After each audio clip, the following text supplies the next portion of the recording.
여러분 안녕하십니까. 12월 17일 방송 2부 이준석입니다. 국민의힘 대표 한동훈이 어제 16일 당 대표직에서 사퇴를 했습니다. 한동훈은 예고한 대로 이날 국회에서 기자회견을 열었습니다. 아침 1시 45분입니까? 기자회견을 열고 최고위원 사퇴로 최고위원회가 붕괴가 됐다.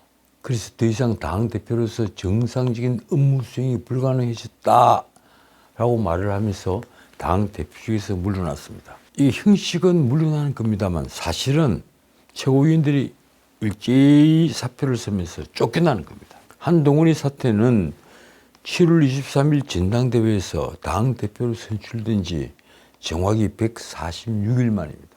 그러니까 5개월이 채 안 되는 겁니다. 말하자면 작년 말 비대위원장으로 집권 여당인 국민의힘을 접수를 한 뒤에 22대 총선을 치렀으나 역사적인 참패를 기록을 했죠. 완전히 말아먹었죠. 그런데 이 당대표로 다시 나서서 5달 만에 보수를 다시 구렁텅이에 빠뜨렸다. 이런 오명을 쓴 채 어제 사퇴를 한 겁니다. 더욱이 그는 자신을 발탁한 윤석열 대통령과 갈라선 셈이 되어서 이제 정치적 미래는 매우 불투명하게 됐습니다. 한때 총망받던 이 엘리트 신진 정치인이 어떻게 이렇게 단기간에 무너져 버렸을까요? 단도직입적으로 제 생각을 밝힌다면 하나는 처음부터 대중을 위한 자기 희생이 없었다는 것. 또 하나를 꼽자면 자기 정책 없이 결과적으로 이미지 정치를 하게 된 것이 한동훈을 어렵게 만들었습니다. 그는 윤석열과 같은 검사 출신이면서도 윤석열이라는 권력자의 각을 세우면 대중적 인기를 얻을 줄 알았습니다. 게다가 지난 총선 때 그는 전국을 다니면서 지원 유세를 하면서도 결과적으로 대중을 이끄는 정책 하나를 내놓지 못했습니다. 이러니 대선 전초전으로 셀카놀이를 하는 것으로 비쳤습니다. 가는 곳마다 유일하게 화제가 되는 것은 그 대중을 배경으로 후보들과 셀카놀이를 하는 것, 셀카를 찍는 것. 그 총선 참패는 결과적으로 윤석열 대통령으로 하여금 무리수를 뜨게 하였고 결국 이재명의 국정 혼란 전략에 맞서다가 지난 12월 3일 비상계엄 선포라는 엉뚱한 자살골을 넣게 만들었습니다. 나는 작년 말 한동훈 비대위가 출범하는 걸 보면서 총선 참패를 경고를 했습니다. 정치의 지어자도 모르는 분이 공천부터 총선을 전부 다 지휘를 하게 되면 이 총선 망하는 수밖에 없다. 아주 노골적으로 얘기를 했죠. 그런데도 한동훈은 독야청청 선거를 지휘했습니다. 그리고 망했습니다. 결과적으로 절대다수 의석을 획득한 민주당은 윤석열 대통령이 아킬레스건이 되어버린 김건희 여사를 물고 늘어질 수 있었습니다. 저는 정말 이해할 수가 없습니다. 이 밀턴 프리드먼이 쓴 선택할 자유를 읽었다는 윤석열 대통령은 대통령 취임사에서 자유를 외친 것은 이제 공허한 울림으로 남았을 뿐입니다.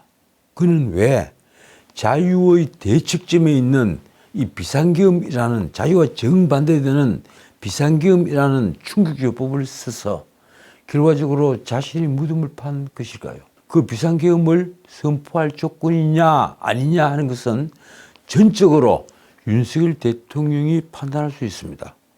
그래서 우리는 그걸 두고 고도의 통칭이라고 합니다. 그래서 사법심사의 대상에서 제외합니다. 그러나 아무리 그래도 이번 비상계엄은 헌법 77조에서 정하는 요건에 맞지 않는다는 것은 삼척 동자도 알 것입니다.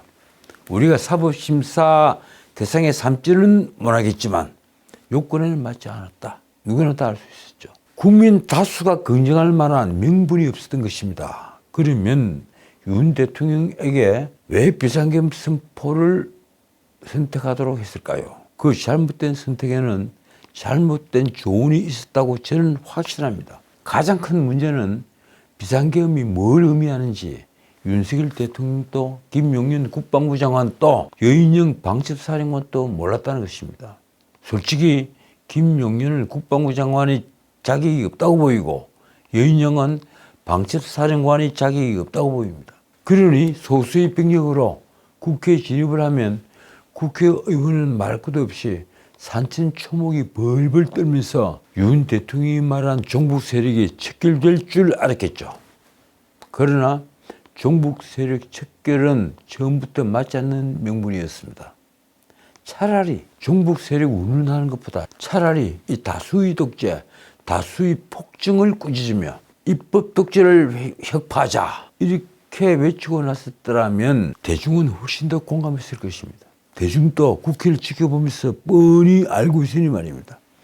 이재명이 윤석열 정부를 사사건건 물고 늘어지면서 아무 일도 못하게 하는 것은 솔직히 말해 이재명 자신의 사법 리스크 때문입니다. 만약 지난 대선에서 0.73%포인트라는 차이가 뒤집어져서 이재명이 윤석열을 꺾고 대통령이 올랐다면 과연 이재명이 받고 있었던 그 수많은 혐의는 어떻게 되었을까요? 재판이 중지된 채 이재명이 대통령 임기를 마치고 나올 때를 기다리고 있을까요? 천만의 말씀입니다. 이미 사건은 무슨 명분을 붙이든 간에 모두 종결이 됐을 겁니다. 사실 지금 억울한 사람은 윤석열 대통령입니다. 비상계엄 요건에 맞느냐 맞지 않느냐 그 여부는 어디까지 대통령이 결정할 수 있을 뿐 아까도 말씀드렸다시피 사법심사의 대상이 되지 않습니다.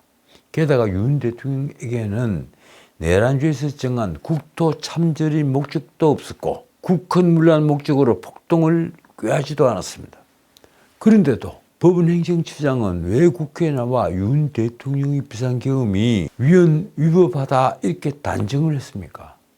왜 조중동을 포함한 모든 신문, 모든 방송 그리고 법률가들 대부분은 윤석열 대통령을 내란죄의 우두머리로 부를까요? 왜 세상은 이승을 잃고 레밍처럼 한쪽으로 몰려갈까요? 아마도 이런 어수선함은 곽종건 특전사령관이 윤 대통령으로부터 비화기로 국회 문을 부수고 국회의원을 끌어내라 이렇게 지시를 했다는 정의를 때문일 것입니다. 많은 신문들은 이를 일면 헤드라인으로 실었지만 저는 곽종건이 거짓 정의라고 추측을 했을 뿐입니다. 실제 그런 정황이 보인다고 할까요? 무엇보다도 윤 대통령이 계엄사령관을 놓아두고 특전사령관에게 직접 그렇게 위험한 주문을 했을 리가 만무합니다. 모르겠습니다. 군의 명령체계를 전혀 모르니까 윤 대통령처럼 군에 갔다 오지 않은 사람은 직접 전화를 했을 가능성도 있기를 있겠죠. 어떻든 윤석열 대통령은 이 사실을 전면 부인합니다. 윤 대통령은 비상계엄 선포 이후에 통화를 한 사람은 김용현 국방부 장관뿐이라고 말했습니다. 자, 어쨌든 이번 비상계엄 선포 행위는 이재명이 기다리던 국정 혼란 사태를 만들었습니다. 이재명의 공직선거법 1심 선고가 지난 11월 15일 있었으므로 이재명의 마지막 시간은 5월 15일입니다. 5일로까지입니다. 만약 이재명이 출마작이 그때 사라진다면 민주당은 과연 플랜 B를 어떻게 작동시킬까요? 우선 이재명에게는 공직선거법 항소심 선고가 대승사자가 될 모양입니다. 이재명은 어떻게 하든 그 재판을 뒤로 미루려 할 것입니다. 그래서 아직 변호인도 선임하지 않고 우편물도 송달받지 않는다고 합니다. 만약 그 재판에서 항소기각이나 원심에서 무죄를 받았던 부분, 김문기를 몰았다 하는 게 유죄로 번복이 되고 형이 가중이 된다면 이재명은 절망에 빠질 겁니다. 나는 그렇게 된다고 봅니다. 그게 바로 정의이기 때문입니다. 자, 놀랍게도 많은 언론은 헌법재판소에서 윤석열 파면이 선고될 것으로 예상을 하고 있습니다. 그 경우에 이재명의 공직선거법 항소심 그리고 최종적으로 대법원 판결이 나올 때가 언제인가를 따지고 있습니다.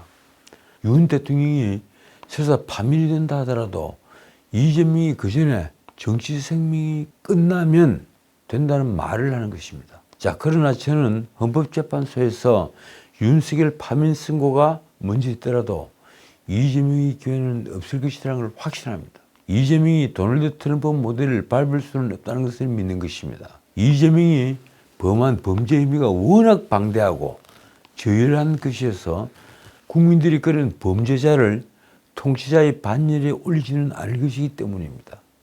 결국 윤석열이 믿는 것은 이재명은 안 된다는 국민 절반의 믿음과 그리고 대한민국 사법부의 판단입니다. 한동훈은 어제 사퇴를 하기 전에 14일 국민의힘 의원들과 충돌을 했습니다. 그는 의원총회에서 탄핵 수출안이 가결되고 윤석열을 배신하는 데 대한 지탄이 쏟아지자 이렇게 외쳤습니다. 제가 탄핵안에 투표했습니까? 제가 계엄을 했습니까? 그러자 친윤계와 비한계 의원들이 당장 여기서 나가라. 이 자리에 있을 자격조차 없다. 이러면서 아주 강하게 반발을 했습니다. 문제는 원래의 당론과 달리 친한파의 반란으로 탄핵 수출안이 가결된 데 대해 의원들이 분노를 표시했는데 한 대표가 책임론을 묻는 의원들에게 내가 투표했냐 이러면서 맞선 것입니다. 그러자 다수 의원들이 고성을 지르며 아주 아수라장이 됐습니다. 사실상 한동훈과 친윤 의원들 간에는 다시는 못 볼 지경까지 간 것입니다. 직후에 친한계 장동혁, 진정호 최고위원을 포함한 선출직 최고위원 5명이 줄 사퇴를 했죠. 그래서 사실상 한동훈은 대표직에서 쫓겨났습니다. 당 지도부가 붕괴됐기 때문에 대표는 물러날 수밖에 없게 된 것입니다. 그래도 의총 직후에 한동훈은 대표 직무를 수행할 것이라고 버티다가 15일에는 자신의 거취와 관련해서 침묵을 계속 지켰습니다. 그러다가 미련을 짚고 한동훈은 어제 비로소 오전 10시 반에 기자회견을 열고 사퇴를 했습니다. 이틀을 기다리는데 아무도 와서 자신을 건져주지 않았다.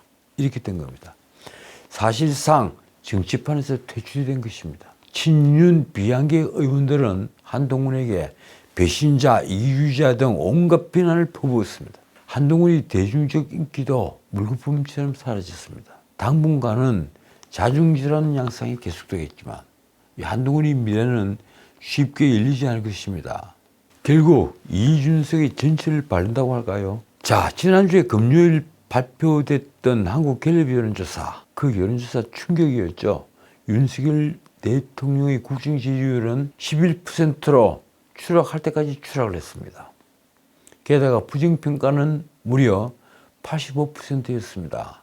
또 탄핵 찬성 여론은 75%로 나타났습니다. 한국갤럽이 지난 10일부터 12일까지 사흘 동안 전화 면접 조사를 한 것입니다. 긍정평가 비율이 가장 높은 지역은 이번에는 놀랍게도 TK가 아닙니다. 부울경 PK입니다. 그래서 18%였고 대구 경북에서는 실망을 한 때문인지 16%로 추락을 해버렸습니다. 무엇이 이처럼 윤 대통령을 추락하게 한 걸까요? 저는 단순히 비상계엄 선포 문제라고 생각하지 않습니다. 그건 핑계입니다. 민심은 왜 흔들릴까요? 무너지는 자영업자 중산층은 정말 심각합니다. 이러니 국민의힘 지지율은 민주당의 절반밖에 되지 않습니다. 어제 리얼미터가 그런 조사 결과를 내놓았죠. 소액 생계비 대출 연체율이 무려 20%라는 뉴스까지 나왔습니다. 이거 심각합니다. 614만 명이 지고 있는 빚은 이 소액 빚을 다 모아보니까 무려 50조 원. 빈곤층이 안고 있는 불량 채무가 그렇습니다. 실업자들 문제는 정말 어렵습니다. 노동 계획이 없으니 일자리를 만들 길이 보이지 않는 겁니다. 실업자 통계에 들어가지도 않는 그냥 쉬었음 응답자는 20대가 44만 20명. 정확히는 15살부터 29살까지입니다. 그런데 15살부터는 중고등학교를 다 다니고 있으니까 그 숫자는 거의 의미가 없습니다. 정확히는 한 18세부터 29세까지 그렇게 보면 계산이 맞을 겁니다. 그리고 30대 그냥 쉬었음 이렇게 답변을 한 사람들이 무려 28만 8천 명입니다. 이들이 이번 달에 취직 안 될까요? 라고 간절히 외친다고 합니다. 신문에 그렇게 났습니다. 저도 깜짝 놀랐습니다. 이 문제를 해결하지 않는 한 국민의힘은 더 깊이 무너질 것입니다. 경제를 살리는 길이 나라를 구하는 길이며 그리고 사람을 살리는 길입니다. 지금까지 전식이었습니다.